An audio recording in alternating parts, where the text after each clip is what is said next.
I call it the tri-blade spiked bayonet. It's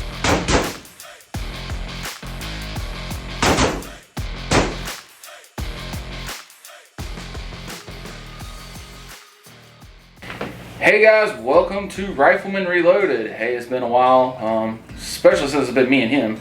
But today we are going to go over one of my builds I did last year. So stay tuned. We are going to go over the build, and we're going to have some fun today. alright, so you made a build.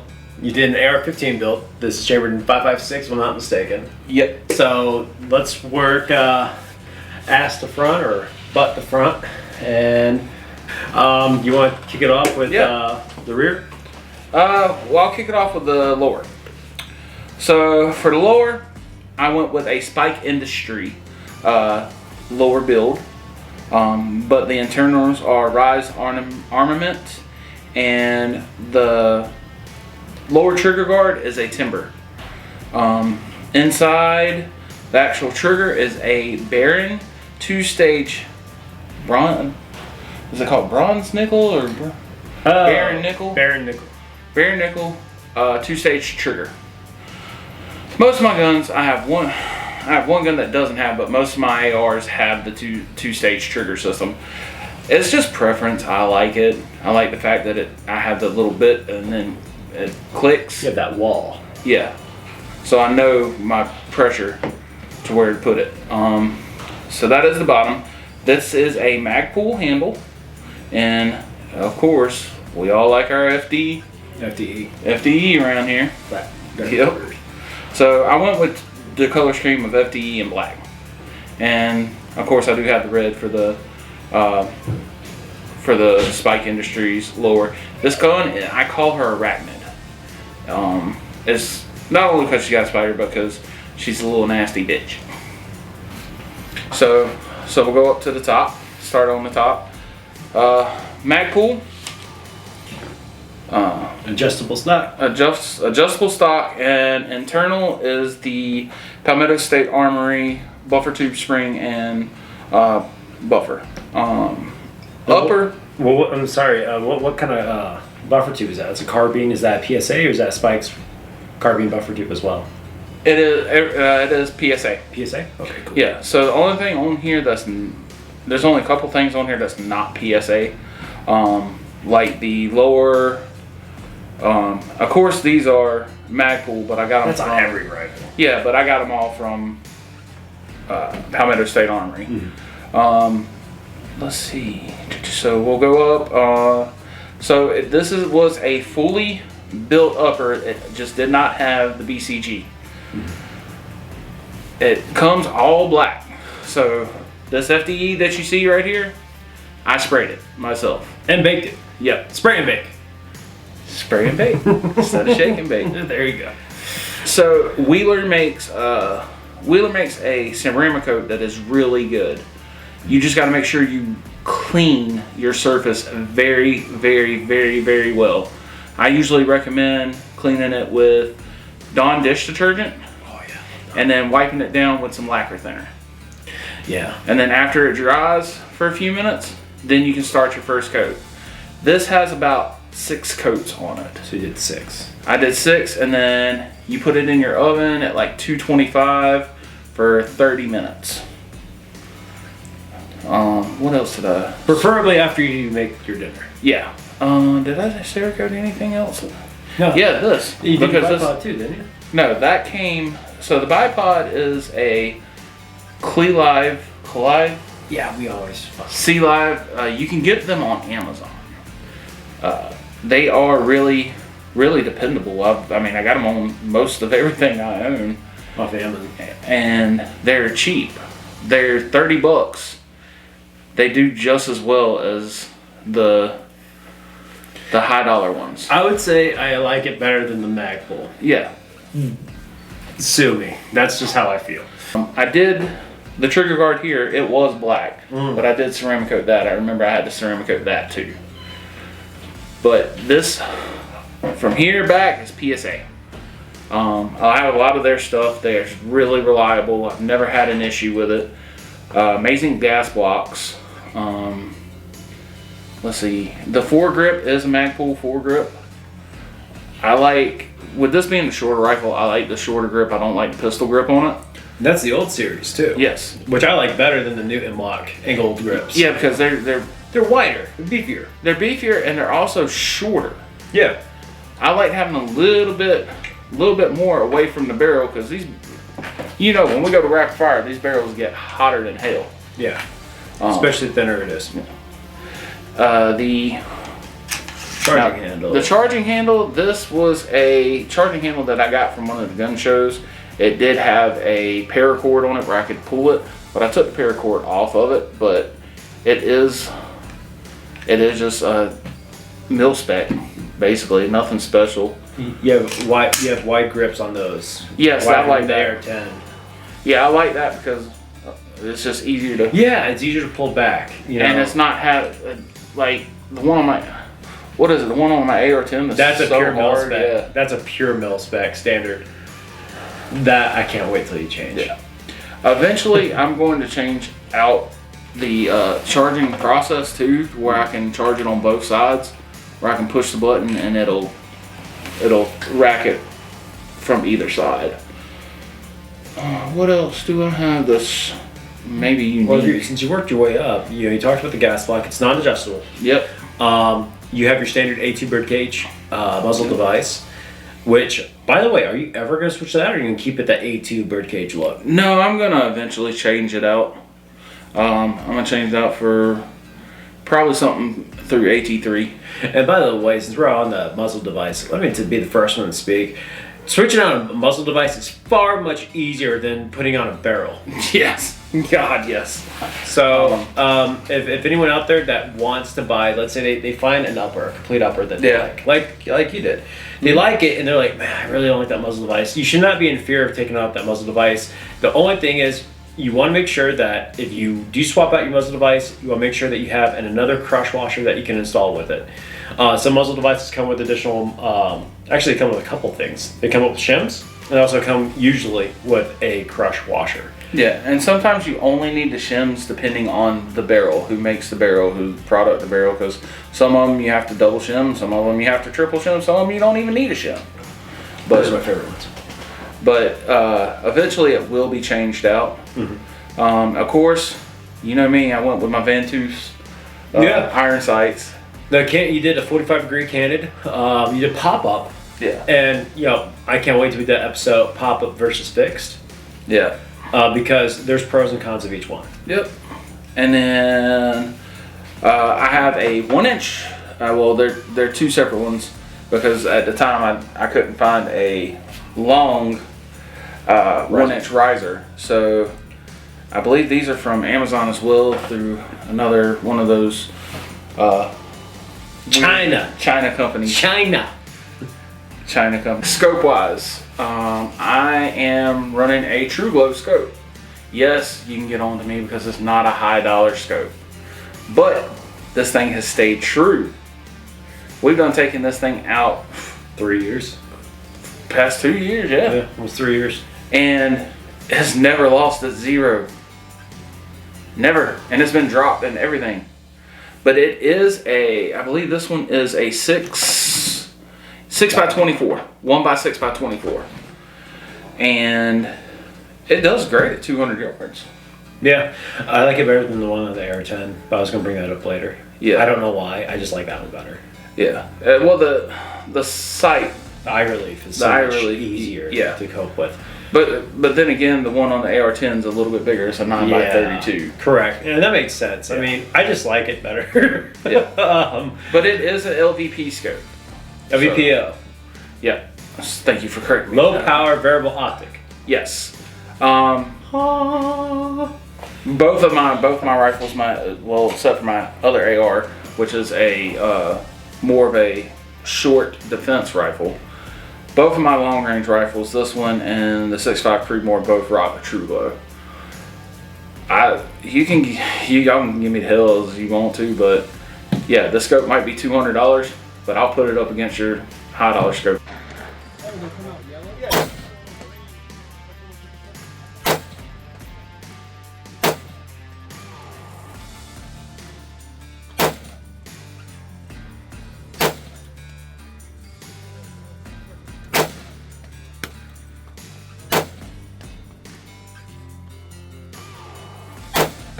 Did we miss something on your rifle? I think. Oh, BCG. Did we get there yet? No. So I just have on my BCG. It is a Palmetto State Armory BCG. Nothing special, but it works. Yeah. I don't think I've ever seen this rifle malfunction. No, I don't think I've ever have.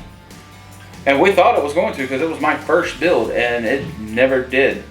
From day one, from the first round, this thing has not jammed. This thing has not double fed or anything. My first build, I wish we filmed it, but it was bad. I mean, I didn't know. It was my first AR-15 build, and I just sprayed the living bejesus out of it with Remington gun oil. That thing would not want to fire a cycle. But that was user error. Yeah. That wasn't how I built it. It was because I just sprayed the bejesus out of it. I think I used the whole fucking 12-inch can. Like, dude, it was bad. I mean, so you're saying you have more lubrication than Diddy's parties? I'm saying that I had so much oil in that gun, the United States contemplated invading it or not. So, I mean, it was bad. I mean, for what it is, it's not a bad rifle. It's for people like, hey, I might have $250 here. I can buy this strip lower. Oh, I can buy this $80 trigger, slide that bad boy in. Yeah. Get the lower parts kit, which is your standard mil-spec hammers and your pins. But did you have any issues putting in the pins for your hammer?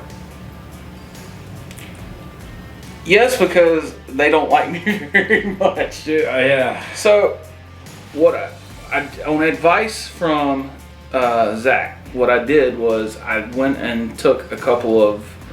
My wife is a crafter, so if you have a wife that's a crafter and has wooding dowels, they help tremendously. So what you need to do, or if you have punch sets, so Punches. I have a set of metal punch sets too for putting these in and stuff. So if you want to, you can put it in the opposite end. That way you can guide it in and make it much easier. So this one was a little bit difficult because it's a two-stage trigger, so you have to have it locked down. If you don't have it locked down when you're putting it in, you will not get it in. Yep. So I would recommend either getting the punches or the wooden dowels to make it a lot easier on yourself. Because God, we can make life so much easier doing that. Another good tool to have is, I don't have mine in this room, it's actually in the garage, is an armorer's wrench for the AR-15. That tool can do everything. It can tighten your castle nut for your buffer tube. It can do your muzzle devices. I mean, you're going to need it for your barrel. I keep one every time we go to the range. I have one in my bag. Smart. I have that. I have my punch set. I have little screwdrivers, all the little Allen sets. So if we have an issue at the range, as long as it's not catastrophic, if it's minor, we can fix it while we're at the range. Yeah, catastrophic killer. Yeah, that would be bad actually. Yeah.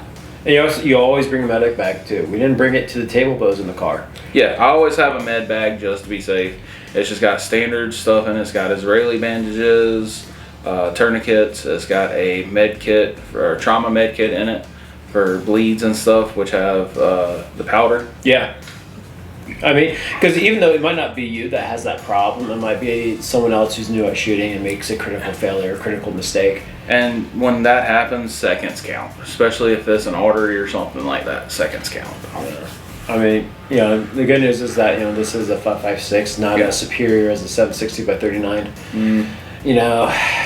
Oh, by the way, well, I'll bring that up another time because this episode is about this build. Oh yeah, he got some nice stuff that we haven't shown yet. Yeah, we still have to do full episodes on. I mean, we still got a couple toys and goodies to show. But I mean, another thing too is that this is where the channel starts getting a little bit more slower at this time of the year. We have holidays coming up, parties, weekend getaway. Well, I shouldn't say weekend getaways, weekend family visits. Yeah. This is where it's going. This will probably be the second or third last episode before 2025. Yeah, and I'm also in the middle of trying to process to get my Twitch up to stream while playing on Twitch. Yes. We'll get the information out there later on that. It's just new things that's going to help come to the channel and stuff like that. Yeah. I mean, definitely. And plus, I mean, there's sometimes people just want to, chill out and watch a Twitch. Now, you're doing the role-playing thing, right? Yes, I will be doing the GTA 5 role play. You're gonna be a cop. Nope. You changed it. What are you gonna be? No, I'm gonna be a criminal. Oh wow. Sith stream, as they call it. Well, shit. And now let me ask you this question, because a lot of people out here that do watch this are gamers as well. The new GTA 6 is coming up, which is based in Florida. Yeah, it's coming out next year, not 2025, but they push it back to 2026. So when you do your channel, are you gonna retire GTA 5 and just jump straight into GTA 6? Yes. Okay. Well, I'll probably still play both of them. It depends on, because and if you're gamers, everybody knows when something comes out, it's gonna have flaws and bugs in it. Oh god, yeah. We grew up in the age where you didn't have that problem when a game came out. We're talking about Nintendo 64, PlayStation, PS2. Yeah. They had to complete a game. Yeah. There's no time for errors or bugs, or the game wouldn't sell. Yeah. But no, I mean, I think this is a great rifle for what you have it for. I mean, when you built this rifle, what was its purpose? Was it like your home defense, property defense? Was it your long-range property defense? Long-range property defense. And you're rocking a 16-inch barrel too, right? Yes. So, and I wanted, for so long, me and you had talked about me building my own, and then I was gonna slowly do it, but greed took over, and I ended up going ahead and ordering everything. It was supposed to be like a 6 months build that turned into like a month and a half. That's kind of like how it happened. The last AR build I did for Chase, he was also on the channel as well. He was on the last episode. Yeah. His rifle. I mean, that was supposed to be like an overtime build, and then it took like 2 months. 2-3 months. We got it out. Because, I mean, it's so exciting, and that's something too. If you plan on building your own AR-15, it's a bug that bites you. You're like, okay, I just got the stripped low receiver. Like, oh, maybe next week I'll buy those little parts, parts kit. Oh, I'll buy the stock, or the carbine, or the A2 buffer tube, which is like your fixed stock. Yeah. But yeah, you get bit by the bug, and you want to rush it out as fast as you can. And once you do start building them, it's a lot of fun. But I'm telling you right now, detent springs, they will shoot far. Yeah. And you will lose them. And they're tiny, they're microscopic. Yeah, but they're long. Oh, I'm talking about the actual, what do you call it? Not the detent spring, the detent itself. Yeah. Those things are hard to find. Oh yeah, the little solid little brass fucking things, yeah. The biggest pain in the ass that I think any AR-15 amateur or even professional builder is gonna have, until you start knowing the tricks, are your detents, your takedown pins. And the two major ones, there's one here that goes in here for this one, and the one in here that goes in here for this one. I think your forward's more trickier. Well, this one was more trickier because I had to screw this on at the same time. Oh, I see. Now, there are tricks where you can cut the spring and you're not going to have much resistance, but you got to be very careful when you do that. You got to really know what the fuck you're doing. Yeah. But as you can see, both of these, the detent. Now, the easiest detent spring is going to be the one that goes up through here for the pistol grip. Yeah, through the pistol grip that holds in the buffer itself. Oh, I know what you're talking about. Yeah, I thought you were talking about the one that holds in the safety. That was easy as shit to do. No, I was talking about the one that holds into the. Oh, that's super easy. That one's the easiest one you're gonna do. So you torque it, that castle nut. Then it gets, then that's when you're gonna need your armor's wrench. But no, I think tried and true. This is a good rifle. I keep on thinking you Cerakoted the bipod. I didn't know you bought it like that. Yeah, because you can tell, because look, it's just a little bit off from the FD. That's true. That's a good point too. But no, I mean, would you do it again? Would you build another exact one of these models? Yeah, but if I were to get the spike one, I want the Joker one. The Joker, the little Joker one. And I don't know if that one would be long range. I think that one I'd probably go down to a smaller barrel, like AR pistol. Better. Oh, by the way, if you guys watching, pistol braces are back in. I would go a little shorter for home defense. Even though I do have one that's home defense, I would go a little bit shorter and probably go with a nice red dot. possibly a sight mark or a what is it called? The one that I put on my dad that he got, that I got so cheap through What part is it? What part is it? Is it red dot optic? It's a red dot optic, yeah. Because they have them on sale. No, it's Holosun? Yes. Holosuns are great. No, it wasn't a Holosun that I put on his. I'll have to get back to y'all on that one because I can't remember. I know it's one of the leading companies in the optics. It wasn't Trigger Gun. No, It wasn't EOTech. No. Aimpoint. No. Those are top 3. It wasn't.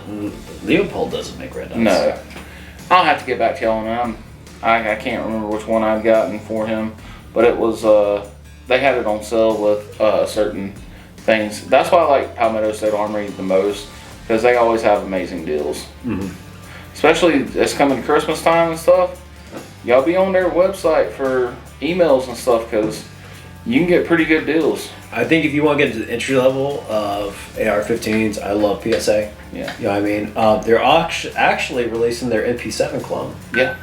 Which I was hoping would be chambered in 9mm, but it's not. Starfire. It's a Starfire. Starfire. It's strike something optic. Yeah, text it to me when you find out. But the MP7 is coming out. That's something I do want to add to the collection. That would be like my little toy. Yeah. But it's chambered in 5.6. That's a whole nother caliber to buy for. But yeah, no, I mean, I think I really have no questions on this rifle. I really don't. I mean, I think it's a purpose rifle. It has a reason for it. And today we were just off on our shooting. Oh yeah, we haven't been shooting in a while. I mean, I've been shooting. I mean, last gun I shot, 2 guns I brought down to Punta Gorda last month. Yeah. Was the Mosin Nagant, which is still a cool rifle, which I can't wait. That's going to be probably the first episode of 2025 I'm going to do. The history of the Mosin Nagant. And I brought the AR-15, and actually the sight mark was not zeroed anymore. It was still grouping solid, but it was about 5 o'clock position. It was down right. So, but honestly, I've had the optic for almost 3 years. Sue me, you know what I mean? But it won't take long to re-zero it back. But no, that's pretty much it for Rifleman Reloaded, unless there's anything else you want to say. No, I was just trying to log in so I could figure out what It's bothering you. Yes. I'm like one of those people that if I remember something, I can't remember it or. I will. Next episode, I will be doing a how-to, or I shouldn't say how-to. I'm gonna say what I do to clean the AR-15, and that's gonna be for those OCD freaks like myself. Yeah, he is very, very, very, very OCD. Yes. But that will be a long episode, and you can just use it as a reference, or you can do exactly how I do it. Some people, they don't clean their guns immediately after they shoot. No. That's fine. So, it's the Vortex. Oh, Vortex! Vortex Strike Fire 2 red dot that we put on his. Vortexes are cool. I like Vortexes. The first Vortex I used was on Georgie's rifle, his Mark 12, and that was the LBPO. Yeah. And he's playing on Switch, and last time I talked to him, he was playing switching that with the Voodoo. Yeah. But next build that I will be doing, not anytime soon, will be my own AR pistol, but it's not going to be chambered in 5.56. It's going to be chambered in 9mm. And I just think it'll be a fun toy gun. I believe my next gun that I actually build, is probably going to be a 300 Blackout. That'd be cool. That'd be real cool. That's pretty much like, you know, the wannabe AK-47 760 buck there. I'm joking. Oh yeah, by the way, yeah, I think this isn't the last episode this year, but we're coming to an end. We're coming, it's November. Yep. It is November. Yeah, it is November, yeah. And we haven't gotten enough videos out that we feel like we haven't done a lot of videos this year, but next year hopefully everything's going to pick up, especially with things that are in the works. See, this thing is like, as a content creator, I mean, I'm okay with 12 episodes a year. I'm okay with that because that's like 1 episode a month. Yeah. But at the same time, it's like there's the Rifleman Reloaded is going to be taking some new turns, new directions. 2025 is going to be a very interesting year where, well, at least I'm planning to get set up that podcast. I would think I've waited way too long on it. Yeah. And also, I'm going to finally launch your channel. Launch the cooking. Yeah, that's right, the cooking episodes. Yeah, so cool. Instead of launching a whole new channel, I'm going to cook for the channel, basically. Yeah. And I will put recipes up and stuff like that. And it will be, most of my stuff will be gluten friendly. Damn right it will be. We got you celiacs out there. Yes, we got you silly asses. But I'm going to start filming my cooking, and like I said, I'm gonna have the Twitch channel soon.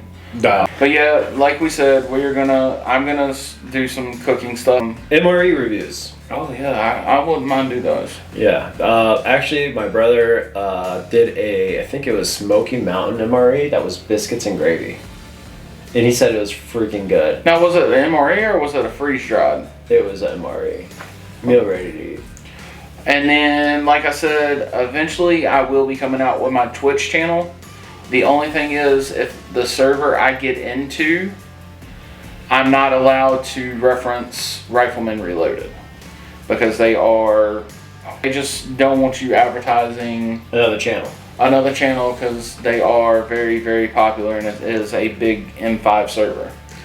But I will be representing, and you will see some of my stuff. I'll have my Rifleman Reloaded hat on, or my shirt. Yeah, damn right. They don't know. And then but the background will be my Twitch name and my symbol. So guys, that's gonna wrap it up for us today on Rifleman Reloaded. We glad that you decided to take time to watch us today, and like we always say, be safe out there when you're at the range. Be cautious, and y'all be good to one another. And also, don't forget to like and subscribe, because honestly, that's the motivation to keep going. Yeah. If you guys are liking the material, and I love when people question, like they have their own concerns, and then like, for example, we had a commenter last month that was talking more about the Spanish Civil War. We're talking about the Spanish Mauser 43. By the way, thank you again, Dan. I love doing that episode. That was such a good episode. That was a cool episode. But you know, I love it when people go in there. Actually, we do have a commenter, and I tell you about in the gun rant video. Okay. Regarding jamming of a Glock. And just remember, guys, if you got questions on anything on our builds, just ask us. We'll tell you. We're not going to sugarcoat shit, and we're not going to hide. Yeah, you might know something that we don't know. Yeah, that's fine. Share the love. All right, guys. Thanks for checking out Rifleman Reloaded. We are out.